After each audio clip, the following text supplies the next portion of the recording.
right, it's that time. It's time for me to go over the 2022 year-end numbers for Jules and Ruby and Teslafy. I do this every year end and usually for delivery date birthdays, whenever that happens in the middle of the year. I know for Ruby, it's June the 14th. I think Jules is August, a date in August. Anyway, I have just Jules's information up in front of me and just the 2022 numbers.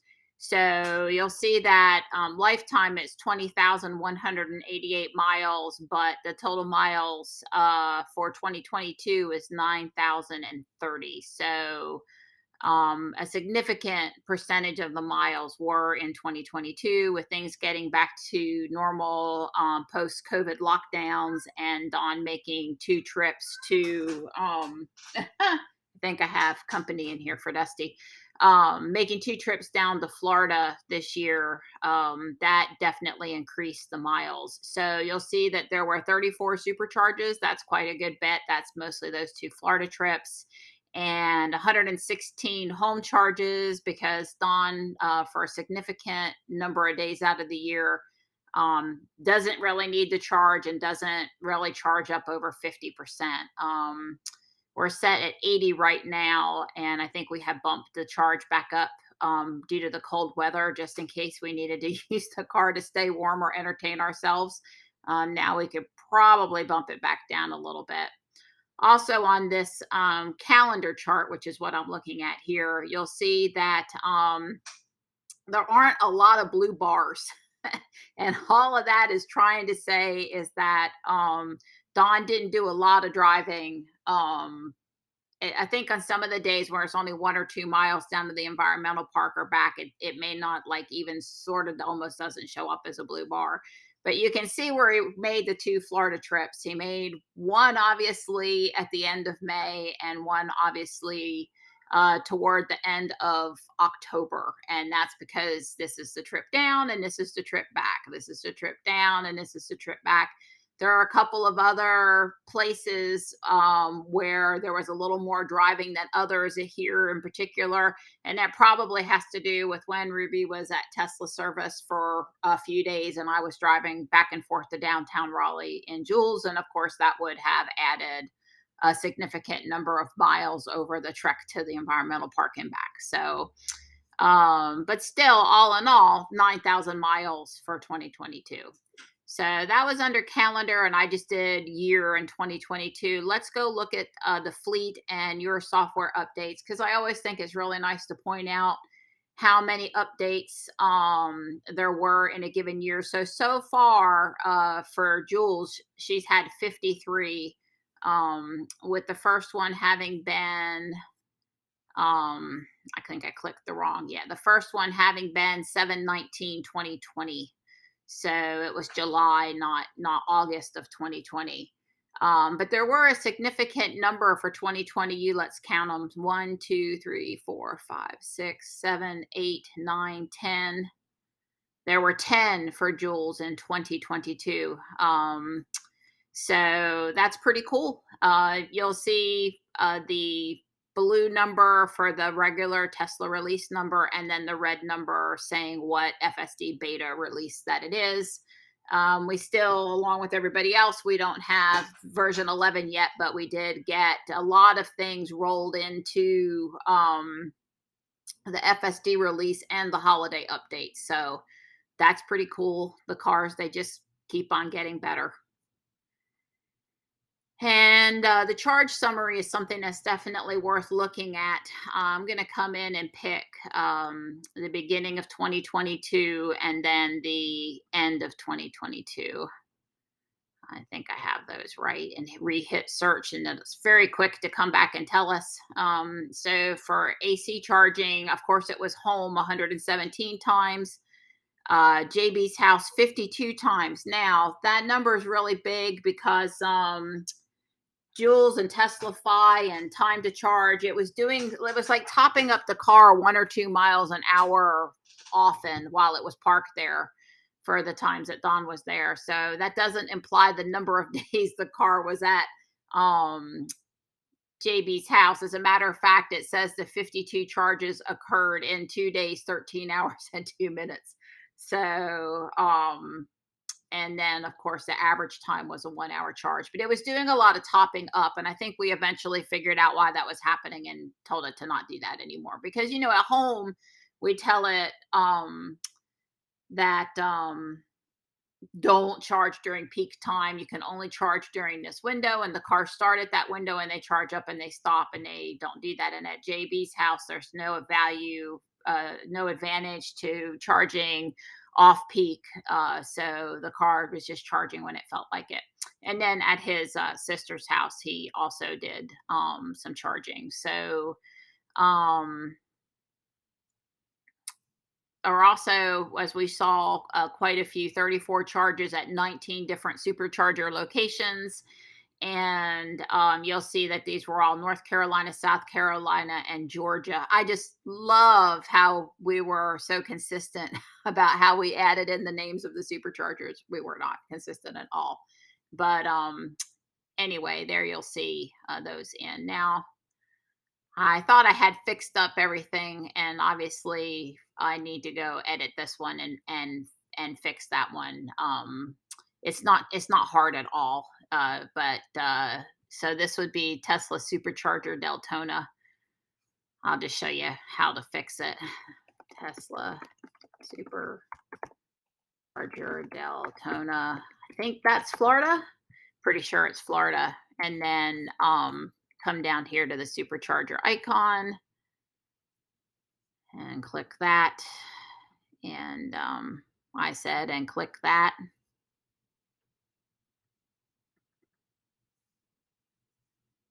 Why does it not think I clicked it? I don't know. That was sort of weird. All right, well, it has the right icon there. So now I can return to previous page, and that doesn't always work the way I wanted to, but I'll go back to charges. And we were looking at the charge summary for the year.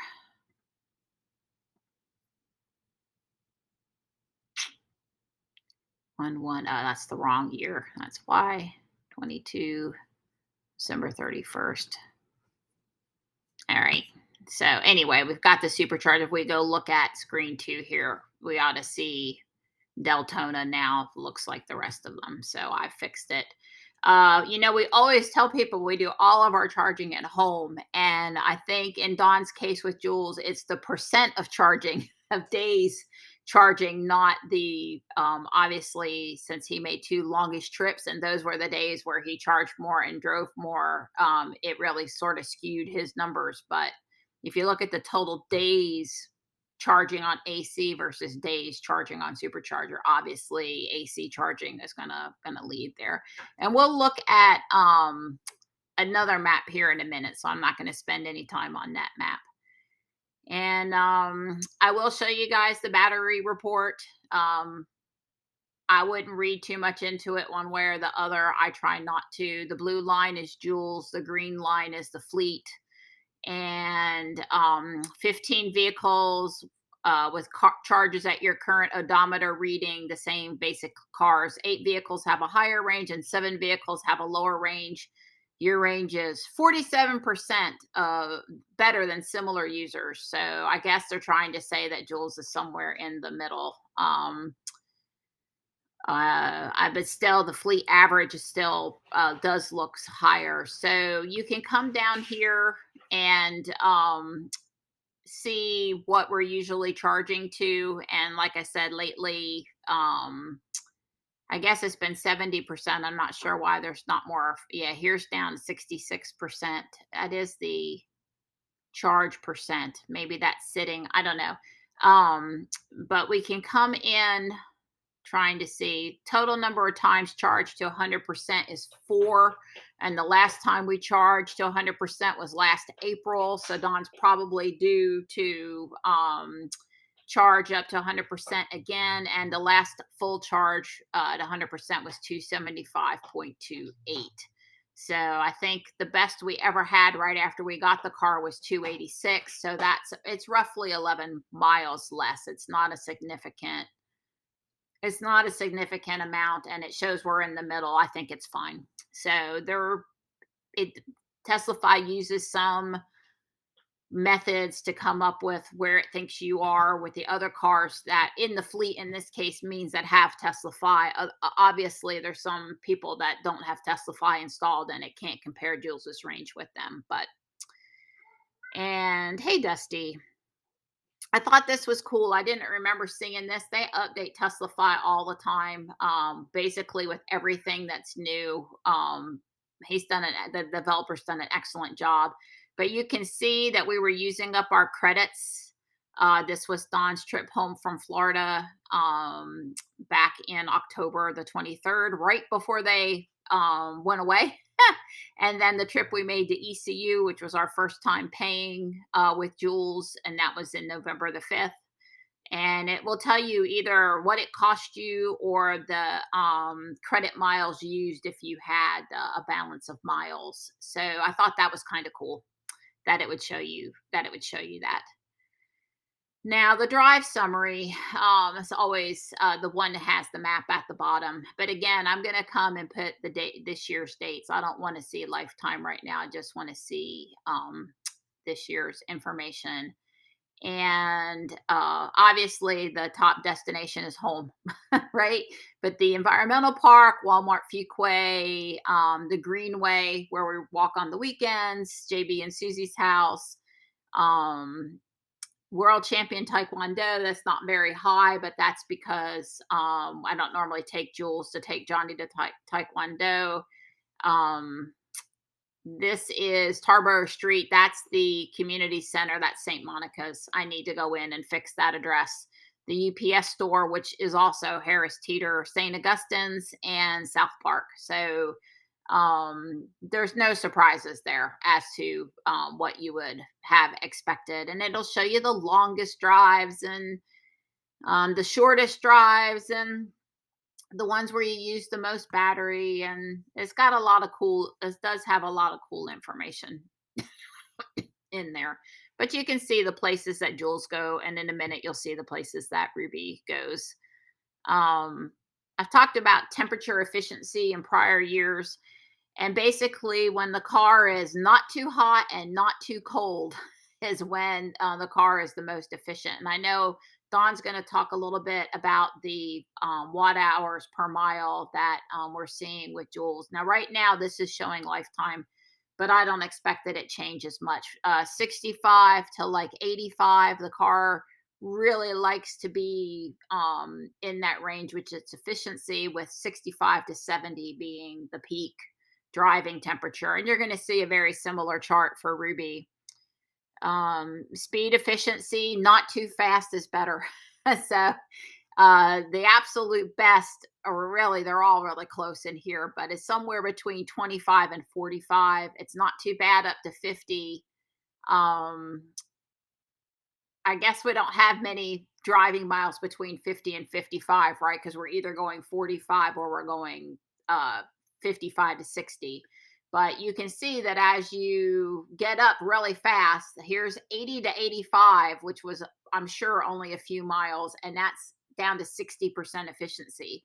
75 to 80 is 77.8% efficiency. So around town, stop and go is fine for an electric car.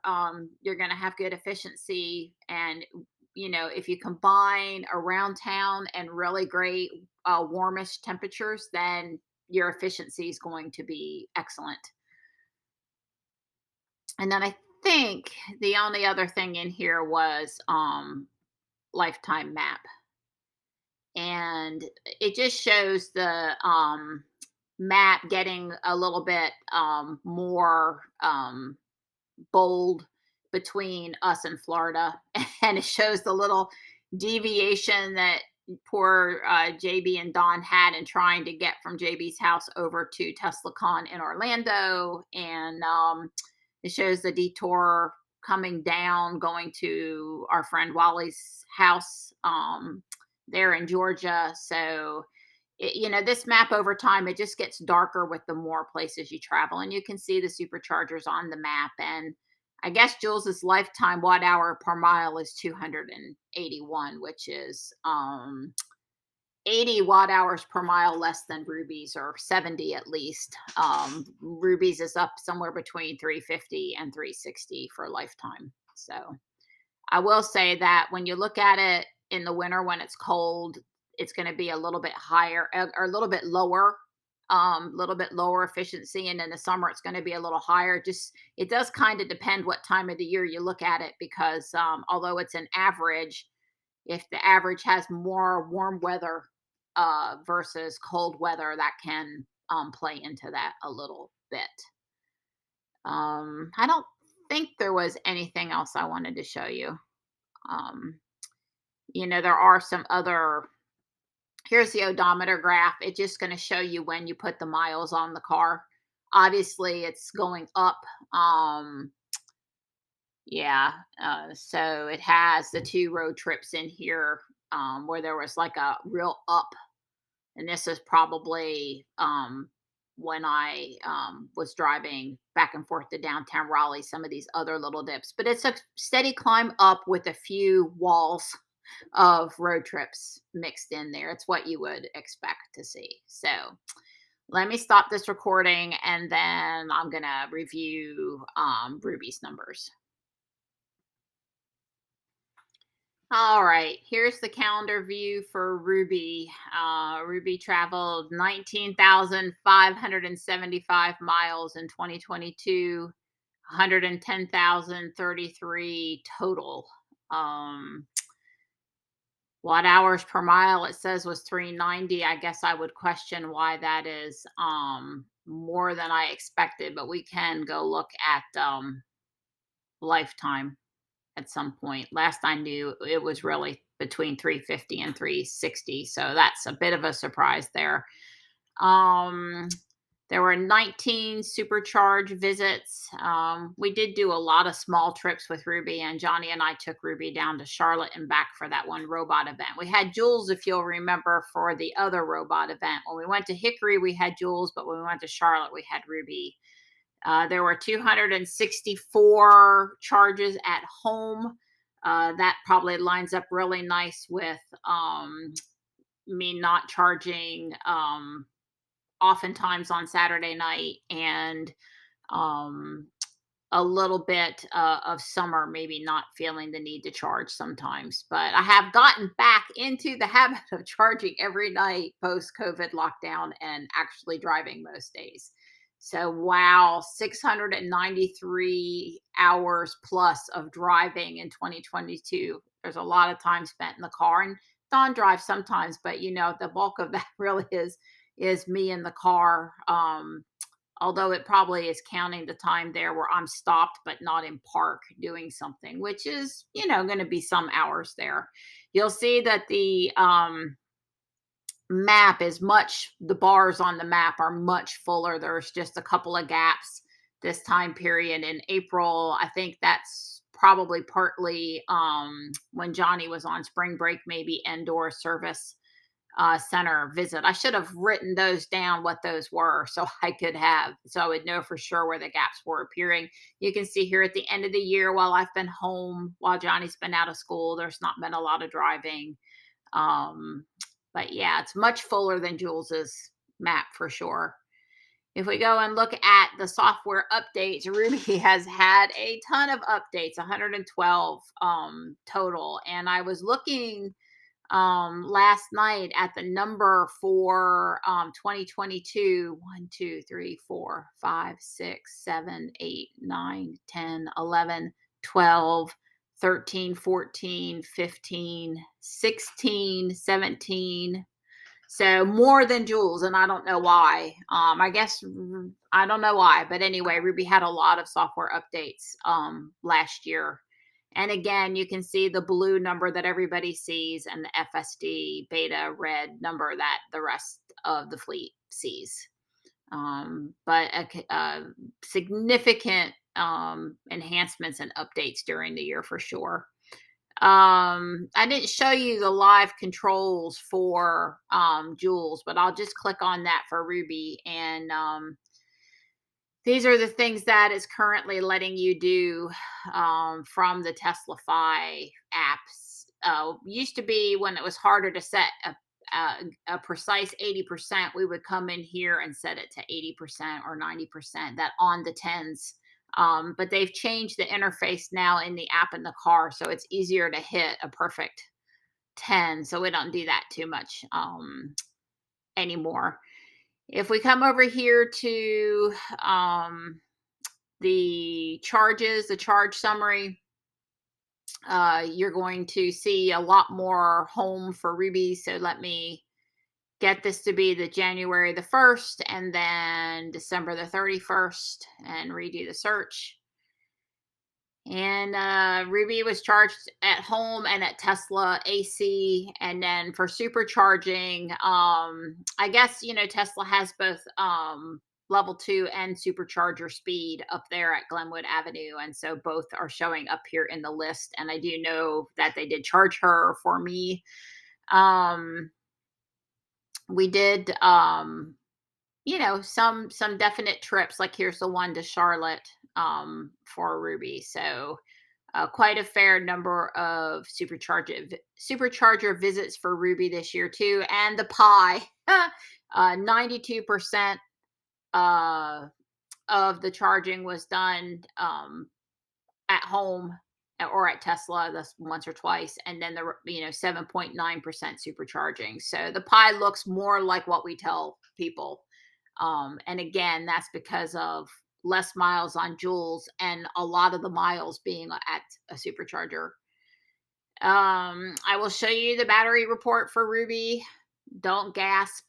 Don't be too surprised. She has lost some range, which is to be expected. Remember, we're talking 5 years and 110,000 miles now.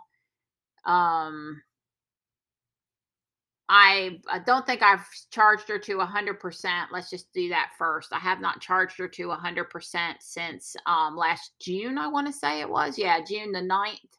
And that last was 254, 20.22. She was like 296 in the very beginning. We can go look. 12/29/17, she charged to 294.57. There may have been another 100% charge at the very beginning that we missed, but so if you're doing the math there, that is 40 miles. I think it would be fair to say I would be happier if it were only 30 miles, but I'm not particularly upset about the 40. I have changed my charging a little bit now, especially that it's cold, that instead of the 80%, and it's just rebuilding there, the 80% that I used to do all the time, I switched over back in October to 90%, and I've just been charging to 90% every day. So you can see here since October, she has really stayed pretty darn consistent with the battery range at 90%. The last charge was 231.33, and back in October, the first time we did it was 230.42. So I'm really happy, super happy. That's 2 full months of no loss there at all. So, and it will go up and down a little bit, and that's normal. And new owners shouldn't I wouldn't stress about it. So my battery range is still clearly meeting my 100 to 110 weekday, school day driving, and I really still can at 90% make a third trip into Raleigh and back if I really needed to. So that is good. There's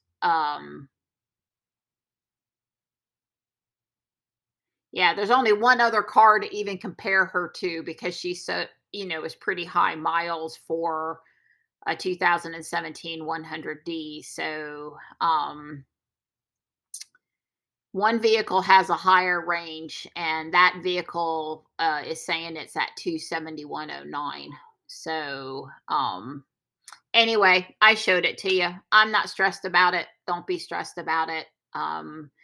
Ruby's a little over 5 years now, and her battery warranty is 8 years, unlimited miles. So her battery is still officially under warranty. And all that I would ask is if there's going to be a serious problem with it, that it happened before the 8 years runs out.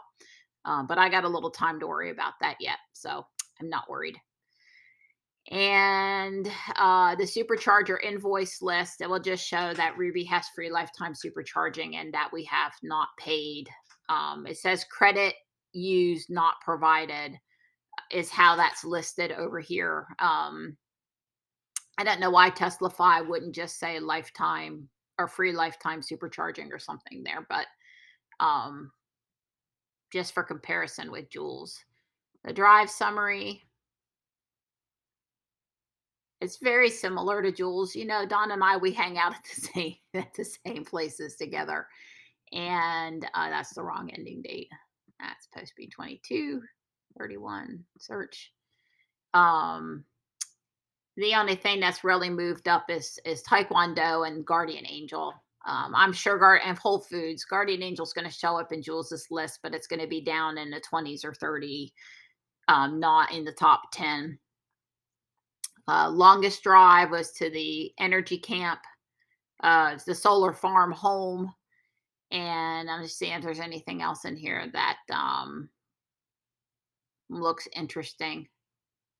Yeah, we were over to Wet and Wild this year with Ruby, with the McLaughlins, with Michelle's family. So anyway, that's about what we expected. And then temperature efficiency. I said we're going to see the same thing with Ruby, and I didn't check in advance, but I'm just that sure it's going to be the same. So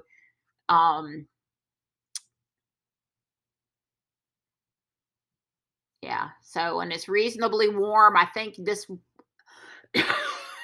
one thing you got to remember, if Don's doing more highway traveling, his rate of speed is going to be a little higher. But anyway, when Ruby's warm, she's more efficient, and that's what we saw with Jules.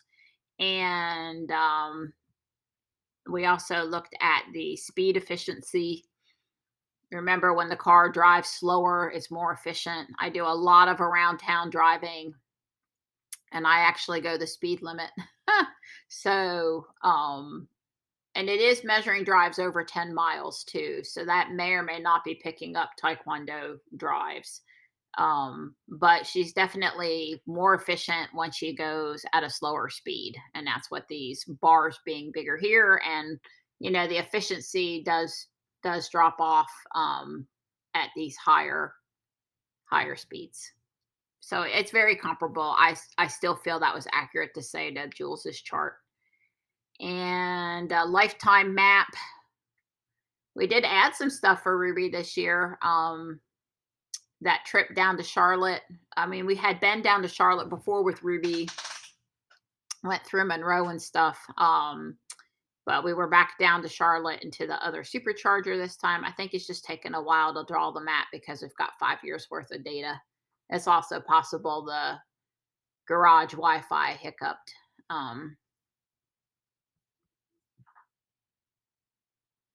We'll just do lifetime map again and see if it won't. Yeah, it's still trying to draw. There it is. It's just a lot of data to churn to draw that map. It's not like that map is stored somewhere. TeslaFi had to draw that for us. So, like I said, you'll see that we had the trip down to Charlotte. That line got up. I think, you know, we'd made that trip before, but that line got a little bit heavier weighted. And if we zoom in, you can see where we made the little trek over to Gastonia, which was basically the newer part of that trip. So I'm sure there's a little bit else in here too, but you get the gist. And I think that's everything that I wanted to show you. I do. I think that's everything. Let me just double check before I stop it here. Oh, odometer graph. You know, we did that thing this year where we were heading for 100,000 miles, and we were actually trying to make it by her June 14th birthday delivery date. And we were taking Ruby everywhere, and we went on a couple of drives that we probably wouldn't have done like right then that day, because we really wanted to make it. And we did. That was an accomplishment. Donna and I were pretty proud of ourselves over that one. But you're going to see the odometer obviously increases over time. That chart is always going to do that. And then whenever you have a day where you've done, more than typical driving miles, you'll have a little bit of a plateau. But there's a lot more data points to show here. And I don't see any way to zoom in on a certain part. View.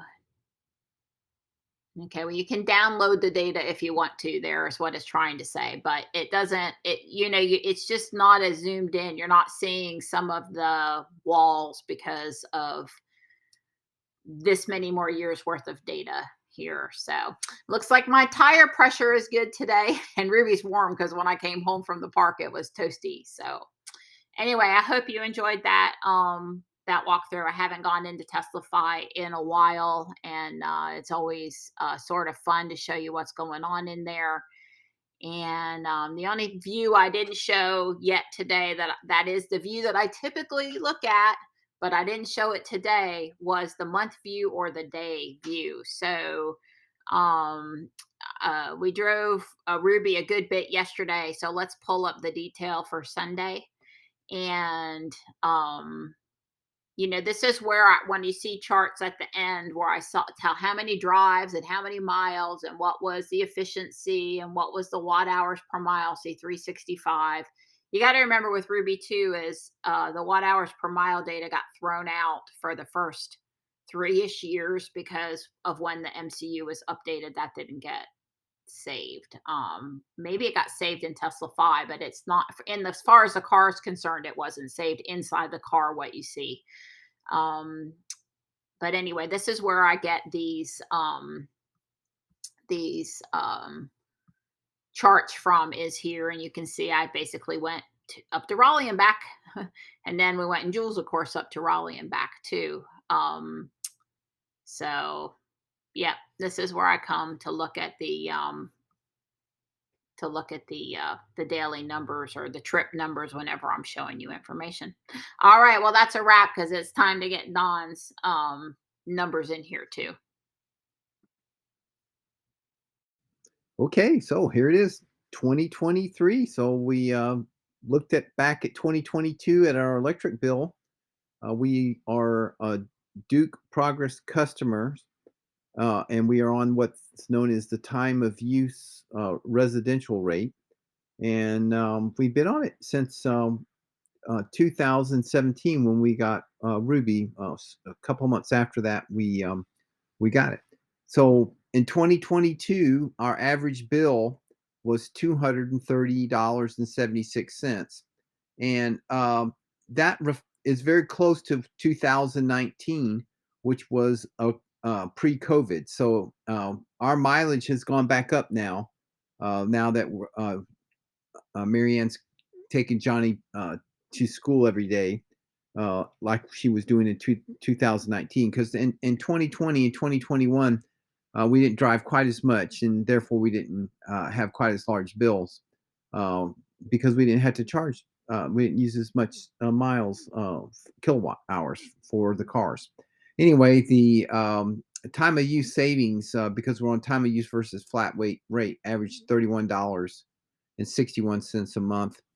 We spent $7.58 per day, and basically the monthly average was 2,183 kilowatt hours, which is is quite a bit. That's 2.18 megawatt hours. I mean, that's like serious change there. We average 72 kilowatts a day, and I think there's probably people that don't use 72 kilowatt hours a month. Anyway, you can see the peak and shoulder values also along with the off peak. And as you can see, it's quite clear that most of our energy use is off peak. We use on average 1,874 kilowatt hours off peak, and of course that was charging both our cars, and we run the dryer and the dishwasher off peak also. And Marianne's really good at remembering what the off peak hours are, and so we're well used to it, and it's working out well for us. So joules, this is the mileage per month and the kilowatt hours used to charge joules. The kilowatt hours includes not only the home charging, but also the supercharger. The kilowatt hours I got from Tesla Fi and the mileage, and I just put it into a chart to graph it here. And as you can see, my mileage in joules kind of goes up and down quite a bit. And both May, I took a trip to Florida, and also in October. And those were the two high use months with just over 1,700 miles in each of those months. And some months I didn't drive very much, like January. I basically drove 400 miles. So it's Jules is because I work from home, I just don't drive much, and Ruby's the one that gets all the mileage. And this is the miles per month and the kilowatt hours used for Ruby. And again, this also includes both home charging and supercharging. As you can see, Marianne's a little bit more consistent, somewhat more consistent in her monthly average.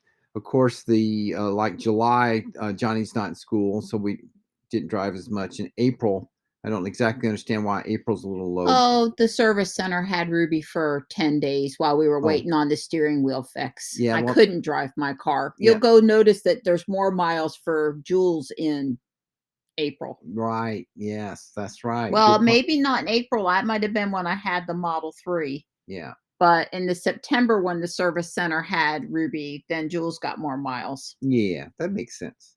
So, Marianne's, over 110,000 miles Yeah. now. Mhm. Yeah. And, Ruby is 5.5 years old, Yeah. and we still love having Ruby and enjoy her very much. And, driving electric. Now, you might want to look at that. You can see, like in January, it's the kilowatt hours used was 853, and we drove 1,705 miles. That looks, if you try to calculate the watt hours per mile, that seems a little high. But what this this is the actual energy delivered to the car. So the charging losses are in there, the heat. Also, this would include the, Marianne sits in the car and runs the air conditioner. We do all the, we keep climate on quite a bit.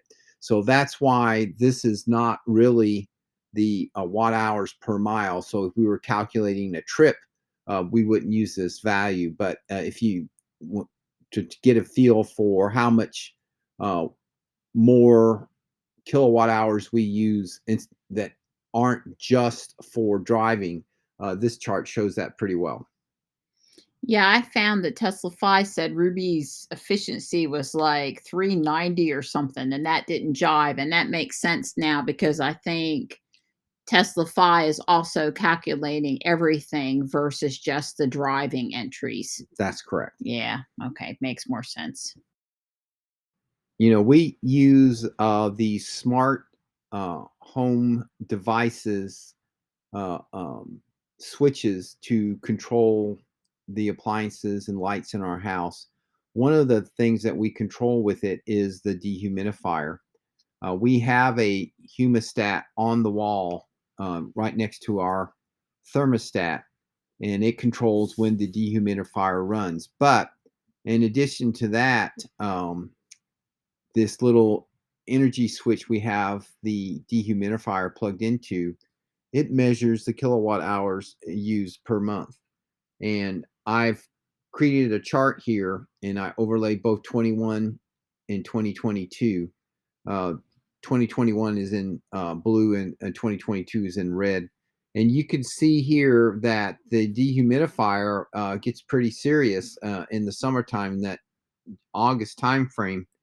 I mean, we're talking like almost, I think it was 300, almost 300 kilowatt hours in a month. So that's, if you divide that, that's 10 kilowatts a day in the summertime in August, these really hot, humid days here in North Carolina. And of course, we're running air conditioner also, but the dehumidifier keeps the house dry, and it prevents the mold and other things. So we're definitely sold on the need for our home, since we're located in the woods, get a lot of shade. We don't have a lot of solar gain. The dehumidifier works well for us. And in the winter time, the January, February, March, April, the air is very dry. It doesn't have to run very much, but it starts picking up in that June, July, August, and September time frame. It looks like it rained out here, but it's all from the dense fog we had and heavy dew. Morris was here. He's really gotten to letting me pet on him first thing in the morning. I'm so pleased. He even meows at me, little mews like you would your person. Kitties do for people. Hey, Stripe. I had fed him, but he hopped down. Come on, honey. You gonna come back up? Come on. You get confused about where your food is again? Because I just want to make sure they're not getting something else that I didn't get, Mom. Good boy. Here's your chicken. Come on. Down here. There you go. There you go. Actually, you have something they don't have. You're lucky Marty doesn't love the chicken. Are you sleepy this morning?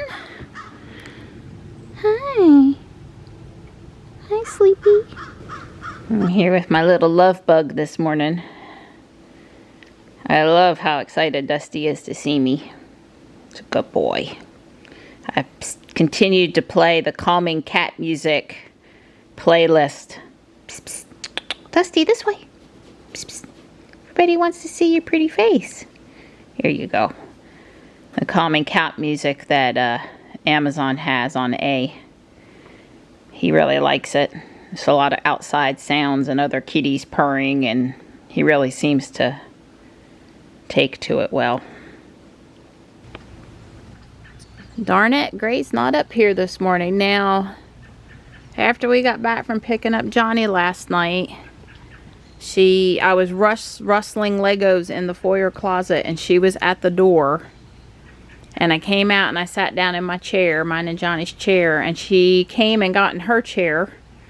And I rubbed on her for 10 minutes. I sat with her, and she was doing good. She was purring and happy and stuff. So I checked her over, not without letting her know I was checking her over. I checked her over, and she didn't have any injuries or anything. So this is all mental. I guess if I want her to come, I should open the door to under the house, because that's the quickest way to get that cat to come out from wherever she is. She loves sneaking under the house. But she's not here for a chicken. Poor thing. And wherever she's hiding, I don't know. She could just be under me. Well, Panther's here, and Panther's eating his chicken. You're a good boy, Panther. I'm so sorry you're starting off the new year trying to fix more stuff and get us sorted out. And this is a fairly important thing. Our printer server, our scanner server, our little computer in the closet that's been going strong since I moved into the house or thereabouts. Well, it was since Christmas 2013. Yeah, so 6 months after I moved in. Yeah. It won't restart it. Don's had to go in there and futz with it a few times over the years, but not many. Yeah. Usually remote control from his Chromebook. Yeah. And he's not having good luck. But I had good news for him. I processed all of his blood donation Amazon gift cards. He's got a good stash of gift cards going through the year, so get him started off. So we're just doing lots of little things around the house, trying to get ourselves in a good position to start. Yeah. Well, back to school Wednesday. I gotta go to work tomorrow. Yeah, and just a lot of things to sort out today to put us in a good position to start the hectic part of the new year. Yeah. No operating system found. That is not good. Don says that probably means the hard drive failed. Yeah, this guy has a real spinning hard drive. This is not a solid state drive. But you could probably put a new one in it. Well, yeah, but yeah, I mean, sure, $30 probably it is, but then have to load Windows and all that stuff, So I'm probably, since we were going to replace it anyway, I guess I'm going to look for a refurbished computer and start with that and go from there. Because you know, the refurbished ones, especially these little computers like this, it could be a better deal than to try. Well, especially if you count your time. Right. Yeah. Because I mean, I could put a hard drive in there, but this thing's slow. I mean, it's 9 years old. I mean, sure. It's old technology. It had Windows 8 on it even. I mean, it didn't come with Windows 10. This was upgraded to Windows 10 via, you know, when they came out with it. Well, in my continuing effort to get a better 5G, I've put two 10-foot cables, taken the 50-foot cables, and they're just dangling now. The 50-foot cable, that's the end of the 50-foot cable there, that runs along the ceiling to the other side of the house, down by the fireplace and into the closet. I have moved the 5G here, which is right above the window. And you say, well, gee, Donnie, why didn't you move it down a little bit? Well, that's because that blue cable, that's as long as it is. It stops right there. I would have put it in the middle of the window, but, you know, such as it is. Anyway, I've got 3 bars now on the top. So hopefully the 5G will be a little bit better. There's a 10-foot cable, should be significantly less loss. This is all bounded. The can is screwed to this wooden block. The wooden block is screwed into the. It ain't gonna come down. I mean, if you can't stand on it, but it's not gonna vibrate down or anything like that. And anyway, there is a just long enough outlet down there to reach it. So you know, fingers crossed. So when the Lego calendar was out at the store, and I think it was last year, it's now retired. It's not around anymore. I didn't see the need for it and I didn't get it. Well, that was silly me, because now that it's the new year, I really wish I had the calendar. So I am going to build it out of my own bricks. I have found a bunch of these 6x6 plates, and my colors might not be exact, but it's going to look good. And that's what I want to build now, because I want it to be one of the pictures for today's year-end summary, sum up, number, compilation video. I think it'd be a great thumbnail. Let's get to it. All right, there's 2023. It's all finished. You know how they decided to put which numbers on which block on which face? That's sort of a little bit of a thing, but I've got it working, so it's all situated. It just depends on how you want to sit them back here. They left the bottoms open except for, well, on a couple of them. But anyway, it's done. It looks good. I'm missing a couple of 1x1s for a few of the blocks. I'll have to order some, but not for the numbers I need for a picture. That's kind of neat. It's almost all lined up, 1, 1, 1, 1.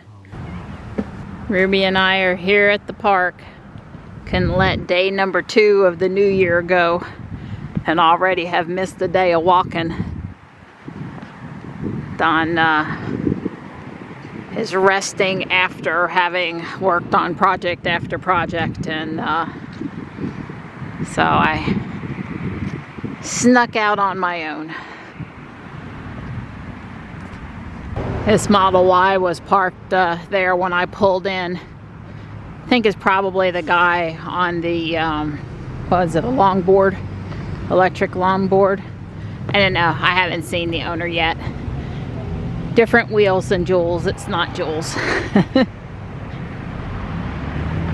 This is my 4th time around.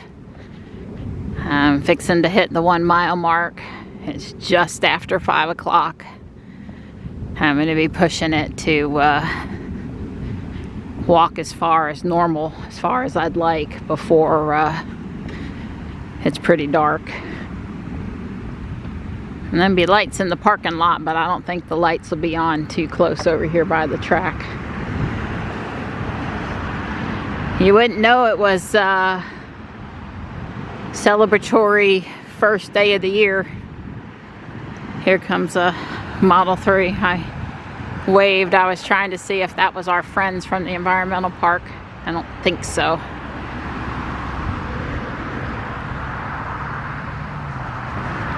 There's the FRX bus exchanging riders. And the sun is getting ready to make its quick exit from the sky. Sets really fast in the winter. It's pretty over there. Now, this is the end of the 4th lap. I'd really like to go around 4 more times, but 2 is the bare minimum, so let's get her done. Now there's a white 3 in the parking lot, so there's 3 Teslas up here. Maybe the gentleman with the longboard had a 3 and not a Y. I can't remember. Just know it was white. The little girl has on sneakers that light up when she walks. It's cute.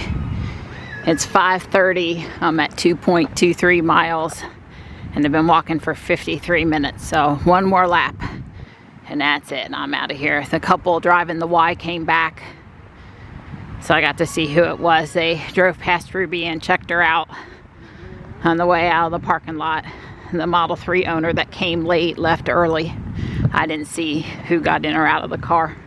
Not that it matters. I think the Model 3 was the gentleman that likes to stop by near sunset and get on his longboard for a quick ride.